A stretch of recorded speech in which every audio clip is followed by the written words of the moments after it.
lépp leer nañ loolu moom na seen xel dal. seen naataango boobu li mu def du information non da ngay bàyyi ma expliquer parce que réew mi nag dafa am nu muy doxee réew mi tëj nañ fi nit parce que dafa publier ñetti emoji di reetaan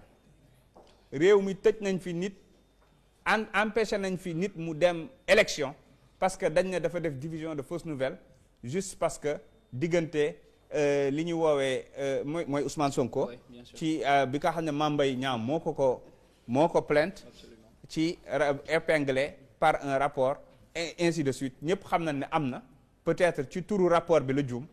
tëj nañ ko ci ak ñeneen ak ñeneen ak ñeneen waa kii ñëw nag moom daa di wax avec certitude ak moquerie ak lu ngeen bëgg que ni est-ce que xam ngeen kan lañ jox marché bi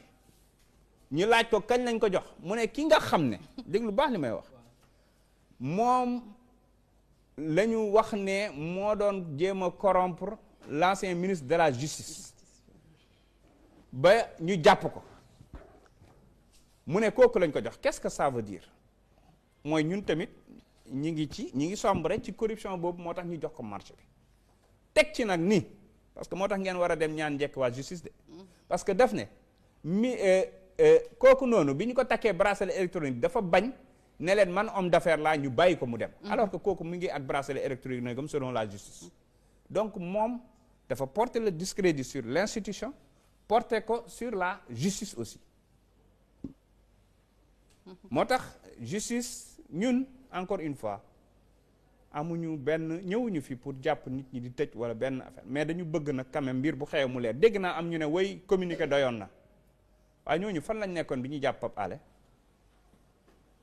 moom mi ci boppam lan la waxoon bi ñu jàppee Pape Alé bii jiite tey RTS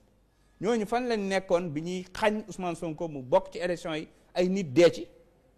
ñooñu fan lañ nekkoon bi ñuy jàpp plus de 2000 personnes man mii rek bi ñu may jàpp di ma takkal bracelet j'ai jamais diffamé j'ai jamais diffusé de fausses nouvelles fan lañ nekkoon mais corporatisme nag dafa ànd léeg-léeg ak wax nit ñi dëgg ñu def journalisme de façon déontologique et c'était un habitué des faits la question que vous devez vous poser est-ce que ñii ñi ngi wax ci seen teyu bakkan est-ce que amul lu nekk ci ginnaaw parce que nag li ñu xam bëri na de te ñoom xam nañ ne li ñu xam bëri na la ca des nag man ndax dañuy jéggale du ñu jéggale autosaisine procureur moo nekk di dox d'abord loolu dama bëggoon mu leer certes man déposé woon naa plainte mais c'est procureur ci boppam moo autosaisir parce que nag dafa taqalaale justice kon lu ci war a am rek dina am yéenewu ma ko kaso très franchement ndax bu dee benn fan sax seqoon nañ ko jàmm waxtaan ko et cetera mais il faut ñu bàyyi di tuumaal gor yi ak di jéem a yàq ay nit loolu mënul continuer. président ñu ngi lay gërëm daanaka liñ ñu cërale woon ci waxtu jeex na xanaa rek nga dalal xelu sénégalais yi ni ci 15e législature bi ñu doon xalaat rupture di nga def jéego yi tax loolu mën a nekk ba ñi doon daw làqu ci mandat